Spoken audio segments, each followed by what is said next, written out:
మామూలుగా పెద్దలు చేసిన మ్యారేజేనా లేదంటే ముందు పరిచయం ఉందా మేడం సార్తో మీకు? అంటే పెద్దలు కుదిర్చినటువంటి మ్యారేజ్, కానీ కాకపోతే అంటే మాకు విత్ ఇన్ ద రిలేషన్లో. Okay, relation.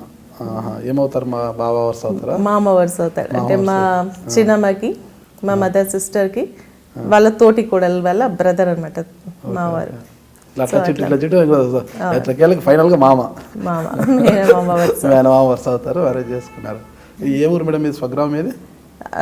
మా మదర్ వాళ్ళది మేమందరం కూడా హైదరాబాద్, సికింద్రాబాద్ మహాంకాళి టెంపుల్ దగ్గర ఉండేవాళ్ళం. అక్కడనే బోర్న్ అండ్ బ్రాటప్ అంతా అక్కడే. తర్వాత మా మ్యారేజ్ అయిన తర్వాత మాది గోమారం, మెదక్ జిల్లాలోని శివంపేట మండల్ గోమారం. నాన్న అమ్మ ఏం చేశారు మేడం ఇక్కడ? నాన్న కాంట్రాక్ట్స్, అమ్మ హౌస్ వైఫ్. నా తర్వాత మేము నలుగురు సిస్టర్స్ని. నేను ఎల్డర్ వన్, నా తర్వాత ఇంకా ముగ్గురు యంగర్స్. నాన్నకు బాగా భారం పెట్టారు పాపం, అందుకే కాంట్రాక్ట్ వైపు వెళ్ళినట్లున్నారు. నలుగురు బిడ్డలకు వెళ్ళి కదా, ప్రభుత్వ ఉద్యోగమో చిన్న చిన్నవి అయితే సరిపోవు, కాంట్రాక్ట్లు అయితే డబ్బులు వస్తాయని వెళ్ళినట్టున్నారు పాపం. అంటే మేము పుట్టకంటే ముందు నుంచే నువ్వు కాంట్రాక్టర్ కదా, మా కోసం కాంట్రాక్ట్ అవ్వలేదు కదా. అంతేనంటారా? అంటే కాంట్రాక్టర్ కదా ఎట్లయినా పర్వాలేదు అన్నట్టున్నారు నలుగురు బిడ్డలు. మిగతా సిస్టర్స్ ఏం చేస్తారు మేడం? అందరు కూడా అంటే గ్రాడ్యుయేషన్ కంప్లీట్ చేసేసుకొని, మా చిన్న సిస్టర్ బీటెక్ చేసేసి స్టేట్స్కి వెళ్ళింది.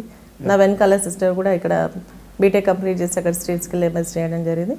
అంతా కూడా ఐటీ కంపెనీలో ఉన్నారు, ఇప్పుడు ఐటీ సెక్టర్లో ఉన్నారు.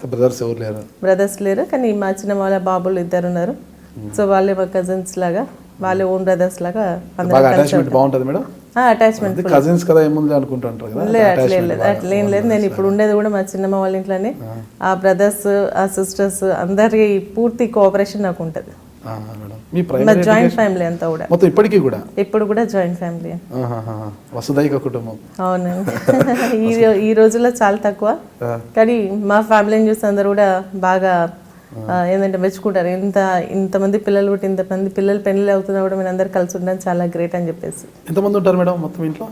మా ఇంట్లో ఇంతకుముందు 15 మెంబర్స్ దాకా ఉండేది. ఇప్పుడు మా బ్రదర్స్ సిస్టర్స్ స్టేట్స్లోకి వెళ్ళడం వలన మేము ఇప్పుడు 10 మెంబర్స్ ఉంటాం. 10 మెంబర్స్. బాగా హడావిడి ఉంటుంది అయితే. హడావిడి చాలా ఉంటుంది. చాలా హడావిడి. మీ ప్రైమరీ ఎడ్యుకేషన్ ఎక్కడ జరిగింది మేడం? ప్రైమరీ ఎడ్యుకేషన్ మన సికింద్రాబాద్లో మన సెంట్ ఆంథనీస్ హై స్కూల్.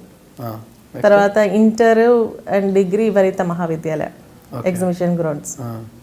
వనిత గారు వనితలో చదివారు అన్నమాట. మీరు వనిత కాబట్టి అంటే కో ఎడ్యుకేషన్ ఇష్టం లేదండి?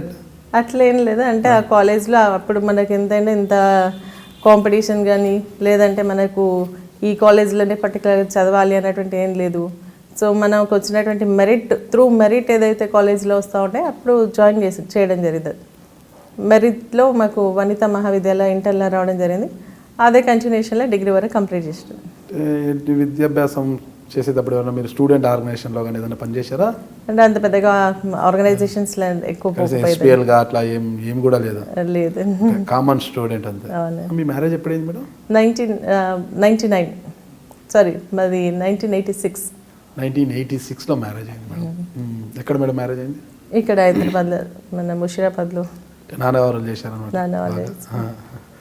Okay madam. అంటే 13 ఇయర్స్ సార్ అన్నారు. అంటే అప్పటి వరకు కూడా మీరు సాధారణ గృహిణి. అవును. సారు ఏం చేశారు? లక్ష్మారెడ్డి గారు కదా. లక్ష్మారెడ్డి గారు కూడా ఎయిర్పోర్ట్ కాంట్రాక్ట్ ఉంటే మా అంకుల్ వాళ్ళకి, అంటే మా చిన్న వాళ్ళతో పాటు airport contract, entry ticket contract చేసేది. తర్వాత జనరల్ కాంట్రాక్ట్స్, బిల్డింగ్స్ లేకుంటే రోడ్ వర్క్స్ అటువంటివి చేసేది. అంతే, ఇంకంటే ఆ వర్క్ పైన ఉండేది బాగా. ఇద్దరు సరదాగా ఎప్పుడైనా 1-to-1 వాలీబాల్ ఆడారా?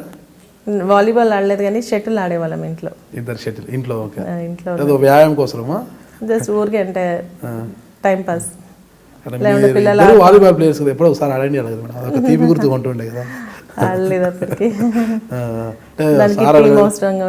మేడం దానికి టీం అవసరం ఉంటుంది కదా. ఇద్దరే సరదాగా అప్పుడు నేర్చుకున్న వాలీబాల్ని మర్చిపోకుండా అప్పుడప్పుడు ఆడింటే బాగుంటుంది. అంత టైం రాలేదు కూడా. అప్పుడు మీరు చూస్తుంది ఇప్పుడు ఐ డ్రీమ్ మీడియా.